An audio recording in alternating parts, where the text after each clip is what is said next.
Baik, assalamualaikum warahmatullahi wabarakatuh.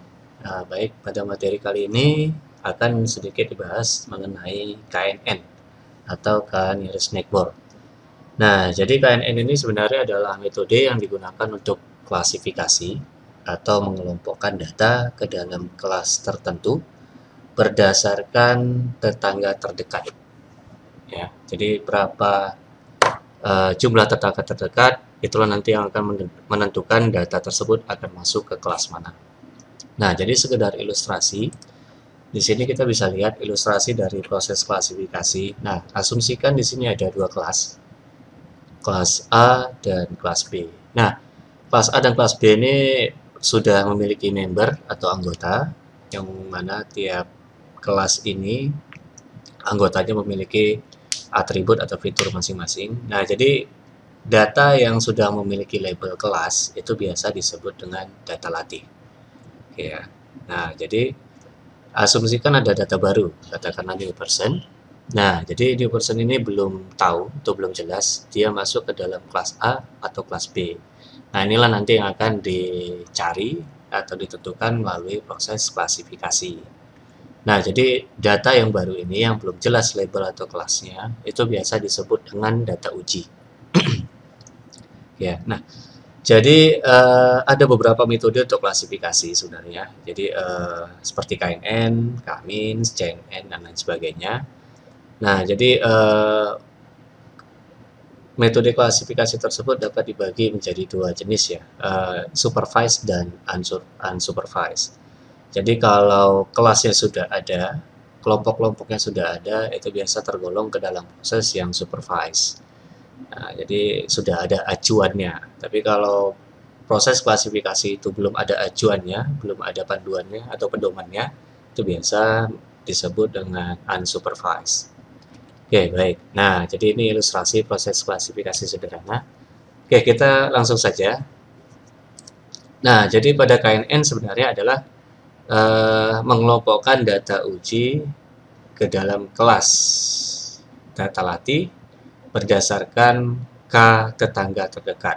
Nah, K ini jumlah ya. Nah, jadi kalau K-nya 1 itu berarti proses klasifikasi sederhana. Artinya mengelompokkan langsung ke tetangga terdekat yang pertama kali ditemui. Nah, jadi kalau pada KNN, tetangga terdekatnya itu bisa bebas ya, bisa ditentukan sendiri. Yang mana pada beberapa kasus penggunaan apa nilai angka K yang berbeda akan menghasilkan kelas yang berbeda. Oke, nanti kita akan bahas sedikit bagaimana penentuan K yang optimal. Nah, jadi di sini ada contoh kasus. Di sini ada data latih, ada tinggi, berat, dan ukuran t-shirt. Nah, jadi tinggi 158, beratnya 58 kilo, itu ukuran t-shirtnya M. Nah, jadi dari data ini kita bisa tentukan bahwa fitur dari data adalah height dan weight, kelas dari data adalah t-shirt size. Nah, jadi di sini ada data uji, data baru, yang mana tingginya 175 dan beratnya 60 kilo. Nah, ini kita akan tentukan dia akan memperoleh ukuran t-shirt M atau L menggunakan KNN. Oke, pertama sekali adalah kita menghitung jarak dari data uji ke setiap data latih. Nah, jadi penghitungan jarak dilakukan satu persatu ke data latih. Oke, di sini kita akan langsung saja menggunakan metode Euclidean distance. SQRT akar dari power pemangkatan dari 158 kurang tinggi data latih pertama dengan tinggi data uji. Kita akan menggunakan dolar agar selnya tetap. Oke, ditambah power berat data latih pertama dikurang berat data uji. Kita akan pakai dolar agar selnya tetap. Oke, nah jadi komputasinya hanya sederhana ya, pengurangan antara atribut atau fitur tinggi data latih ke data uji dan ditambah dengan atribut berat data latih ke data uji. Oke. Nah, di sini kita peroleh jarak antara data latih ke data uji. Yang pertama itu 17,1172. Nah, ini kita bisa langsung track saja. Nah, maka kita peroleh jaraknya antara setiap data latih ke data uji. Nah, ini kita akan urutkan mulai dari data distance, self values, masuk address. Oke, nah di situ kita peroleh jarak mulai dari jarak yang terkecil sampai yang terbesar.